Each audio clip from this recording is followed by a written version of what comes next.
So you clicked on this video because you're moving to Northern Virginia in the Washington, D.C. area, but you don't know where you want to live. And you've got lots of options. So let's break it down for you and figure out which is the best one for you.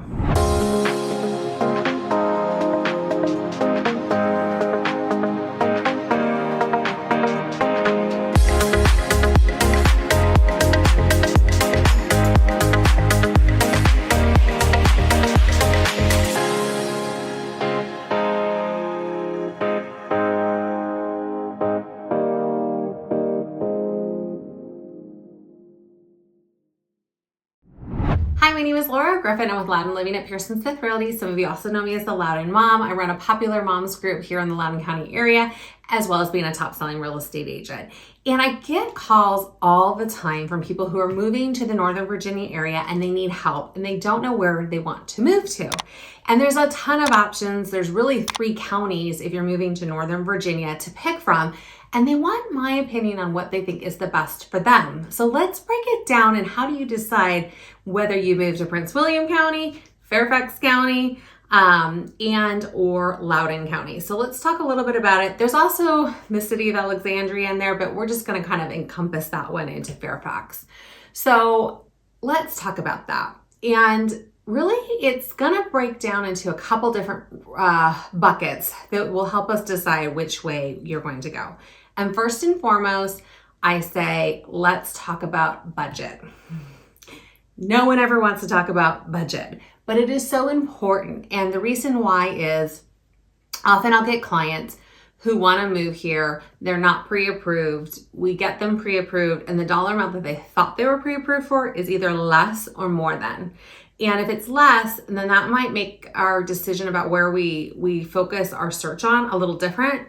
Likewise, if you end up getting a higher pre-approval, that might open up other avenues for you. So really stop and think about, do we really need to get pre-approved?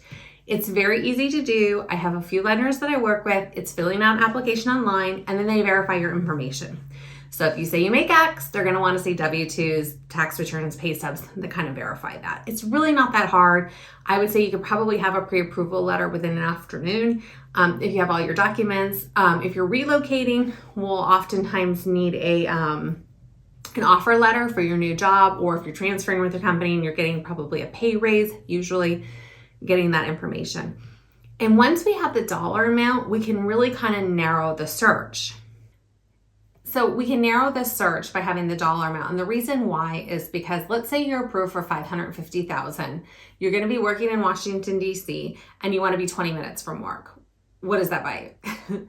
So that might buy you a 1-bedroom condo. And you may be thinking, I want a single family rambler with 1 acre of land. Well, those things kind of don't mix. We may need to come further out into a different county. So really having the dollar amount and then having the conversation around your lifestyle. In fact, I use my husband and I all the time as an example. When we first moved here, we moved from Northern California near Sacramento. And there we could probably buy a 1,600 square foot 1-story home for about $400,000 to $450,000. When we moved here, my husband was deployed and I found our house and it was new construction and I signed everything and I said, I bought a house. He said, yes, what did we get? You know, it's a single family, right? I said, no. And he's like, well, how close am I going to be to work? You're a little farther than you want it to be. I know you want to be like, 10, 15 minutes. We're going to be about 30-ish. You may have to take a toll road. And I bought a townhouse for $442,000. And I think if looks could kill at that moment, he probably would have killed me. And I think he probably dropped the phone, if I can remember right. And he's like, a townhome? It's, yeah, but it's a 2-car. I could have got the 1 car, but I got the 2-car. And it's almost 3,000 square feet. It's brand new. And I was all excited. He's like, it's not a single family and I'm not 10, 15 minutes from work. I was like, no. So really, because we didn't know what the prices were. We thought $440,000 would get us a really nice house. We were all excited and it didn't do that. And it wasn't near his job. So really having the price point is so critical because it really makes the determination of where we go look. From there, I like to ask people, what type of house do you envision living in? Are you open to a condo? Are you thinking townhome? Or you want a single family only? Where are you going to be working? And that is super important because if you're working in DC, more often than not, you will not have a parking space. If you're working especially for the government agencies or any of the businesses down there, you will not have parking. So you'll need to take public transportation. How are you going to get to the public transportation? What public transportation goes to your office? Is your office building off of a metro line? Can you take the VRA to Union and then come off from there? Those types of things. Do you work for one of the government agencies that's outside of the district? And so perhaps maybe you can drive your car there and park. So those things all kind of play into factor and play into the matter of how we pick where you're going to be.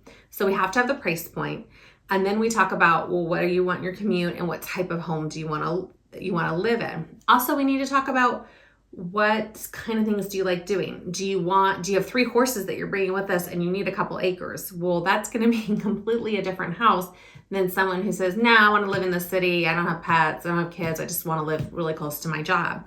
That's going to be a different type of house lifestyle. There's other clients who I've had that want to move here. Where they live now, they have access to no day, like it's a daycare desert. They're more rural. They live out kind of out in the sticks. There's not a lot of daycare opportunities. There's not a lot of opportunities for the other spouse to work. So they want to live kind of maybe more in a central metropolitan area where there's more daycare opportunities. I've got other clients who want to live in more of a rural area. So that kind of plays into where we decide.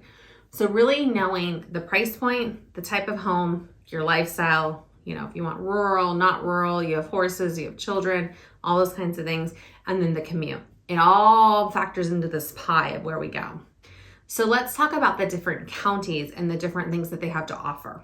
So first we'll talk about Prince William County. So majority of that it's kind of almost sandwiched in between 95, which is the major corridor between like New York and Florida. So if you're going to Disney World, you're taking 95. And then 66, which is the major commuting route. And both of those can be a little, I'm not going to lie, they're a little bit of a bear.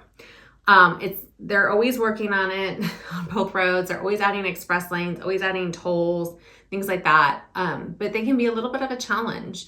And, I've got clients who want to live off 95 because they can get a single family home for $450,000. Well, but they have to get to work. How are they going to get there? You have to take the VRE, you're going to have to take 95, or you're going to have to take a slug lot. And what a slug lot is, you park there and you get in someone else's car and they drive you. So it's called slugging in. If those things are not what you envision, then perhaps maybe you need to live somewhere where you're not commuting as far, or where you can take other public transportation such as the metro or carpool with friends or things like that. So Prince William County is really sandwiched in between 95 and 66. And it's really kind of I say it's almost a mixed bag because it's got some rural, which is like Nokesville, where you could have some land and you could have horses and maybe no HOA, to more metropolitan where you've got like Woodbridge and Stafford, and you've got a mix of housing there between apartments, condos, townhomes, single families, and in a variety of price points. You've also, you could probably get a condo for $250, and a single family, can go up to $900,000 plus. So there's really kind of a mixed bag there in Prince William County.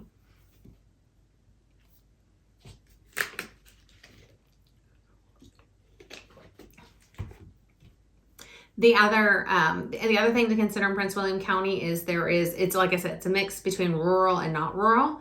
If you want to live closer into the district, you might be looking at like Manassas or Centerville, or Centerville is just Fairfax. So you'll get more Manassas, maybe Bristow. If you want to live a little farther out, have a little bit of more land, you may be looking at Gainesville or Haymarket if you still want to have that neighborhood HOA feeling, or, and you kind of want to have that more like neighborhood HOA kind of feeling, then you may be looking at those neighborhoods. If you want to live on a gated golf course community, then perhaps you're looking at Gainesville for Dominion Valley Country Club, those kinds of things. If you are really price point conscious, you may want to look at Woodbridge and Stafford where it's a little bit cheaper. You're off of 95, or Manassas where you're going to get just a little bit more bang for your buck.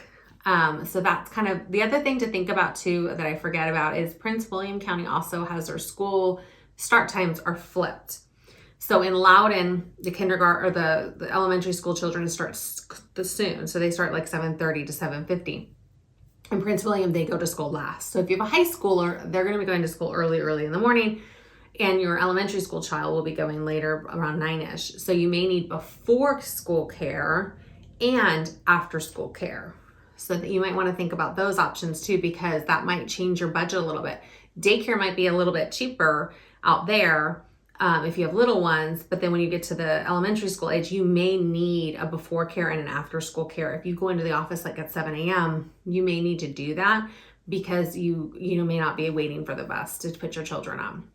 So let's talk about Fairfax County. Like I said, I'm also going to lump Alexandria in there because it all kind of is one and the same. So in Alexandria or in Fairfax County, again, you're going to have a mixed bag between high-rise condos, apartments, townhomes, single-family homes. If you think it's closer into Washington, D.C., so they're going to be older homes, right? So you're going to have homes that were built, in the early 1900s, and then we started migrating out from D.C. I would say on the line, the last stop, you'd probably hit Herndon and Centerville. You get into the 80s, I think maybe even the early 90s for homes. So I have clients who often want a house that was built in 2010. That's really not going to be in those areas unless you buy what's called a tear down. And what a tear down would be someone had taken out a lot with a house. Maybe it was built, let's just say the 1950s. They tear down the house, they rebuild another house onto it, and there you go. And a lot of clients want a really new construction house, but they maybe want to be 10, 15 minutes from Washington, D.C. You may not find that unless it's a tear down. And then, of course, as you get closer to D.C., it's going to be more expensive. So if you're wanting a single family home in the $600,000 range, but you want to be 10, 15 minutes from, let's say, Arlington, you're looking at, over $2 million, maybe $3 million, depending on the house. So if you want something a little bit more affordable, you are going to need to kind of come out and change your commute. Or like I said, if you have horses and you want to live that lifestyle, you may be looking at Prince William, like Knoxville, or in Loudoun County, like Western Loudoun, maybe Purcellville, Middleburg, those kinds of things. So Fairfax County has construction that's a little bit older. Great. Everyone always talks about the highly rated schools. It's the healthiest county in Virginia. It's number 1. It's ranked. Lots of commuter access. So you've got 7. You've got the Toll Road Greenway. It changes names. I always just call it the Toll Road 267. You've got 66. You've got 95, 495. You've got metro stops along in there. There's just a lot of opportunities. You've got Fairfax Connector. So if you're wanting to commute, you don't have a parking spot in your office, that's one, and you want a really short commute, you want to be able to get home, that's really a good option for you. Or if you want something that's got a lot of daycare opportunities, a lot of schooling opportunities, a lot of after school, that's another location that I recommend a lot of times because you're close to DC. Housing, there's a wide range of housing options and price points and a lot of commuter options. So lastly is Loudoun County, and again, that's where I live. Loudoun County was the 2 major HOAs that were started in the 1980s, was Ashburn Village and Ashburn Farm. So like we're looking at 1988 construction into today. So when people say, I want our new house, I want brand new construction and a new community, this is where you're going to go. Or you may go to Prince William as well. There are new communities there that have been built recently and are still being built. But those are really the 2 communities when people say, I want new construction, brand new community. I want a single family home. I don't want a townhome. These are the 2 places I would recommend. Fairfax does have some new townhome communities, but there's not a lot of single family communities that are being built right now. And in Loudoun County, you really have a couple options. So you've got, again, condos, townhomes, single family home options, a variety of price points, starting in the 300s, going all the way up. If you want, golf course communities, there's a couple of those. If you want to be more rural because you want land, or you have, again, like horses, or you want to have chickens, or all those kinds of things, then Western Loudoun might be an opportunity for you. If you want a shorter commute and you're commuting to DC, Western Loudoun may not be the best fit for you. You may want to live closer into Fairfax County, like in the Sterling, Potomac Falls, Chantilly zip codes, because you're going to be a little bit closer to DC and just shorten your drive even by 20, 30 minutes, which could make a big difference at night. For commuter routes, you've got 7, the Toll Road, 15, which could take you to 66. You've got 28, you've got 50. And then you've got the Metro stop, which is starting or going to be opening up this year. You've got also the Loudoun commuter buses that will take you to like the Fairfax Connector or to the different Metro stops. So you've got a couple different options if you want to commute. You don't want to drive into wherever your work is, depending on where it is, you have options there. And then there's a plethora of neighborhoods. Again, if you want to be a little bit more rural or you want to be a little bit more urban, suburban, that kind of thing. We don't have like a downtown area per se, like maybe in Fairfax County or even in Prince William with Manassas has, with the old, downtown kind of charm with restaurants and things like that. The only place that we have that is in Leesburg. The only other city that kind of has just a small one is maybe Lovettsville. Purcellville does too. But when people are talking like downtown, like a nightlife with nightclubs and bars and a really vibrant kind of lifestyle like that really don't have that here. Leesburg does a really good job with their Friday night in the summer, but there really isn't like a downtown clubbing kind of thing. So when people are looking for that, it's like you need to kind of go more into Fairfax County. And then with Western Loudoun, one thing that, clients, if they are having children that are going into daycare and stuff, there's just not a lot of daycare opportunities like there is in Leesburg and Ashburn, where I swear there's like a daycare on every corner. They're a little bit more spread out, or more in-home daycare. So if you really want a center-based daycare, you may want to come in a little bit into like Ashburn or Leesburg or Sterling or Aldie, one of those areas, versus Western Loudoun, which would be like Round Hill, Purcellville, Lovettsville, and Hamilton. So really it comes down to your lifestyle, price point, what type of home you're looking for, and your commute as to which of the counties would be the right fit for you. And I'd be happy to just, if you've got questions and you want some answers about figuring out which is the best way for you to go, I'd be happy to help you. Again, my name is Laura Griffin. I'm with Loudoun Living at Pearson Smith Realty. My email is right here. And my phone number is 571-354-7325. And don't forget to hit the subscribe button so you can see all the content that I'm pushing out about moving to Northern Virginia and the Loudoun County area.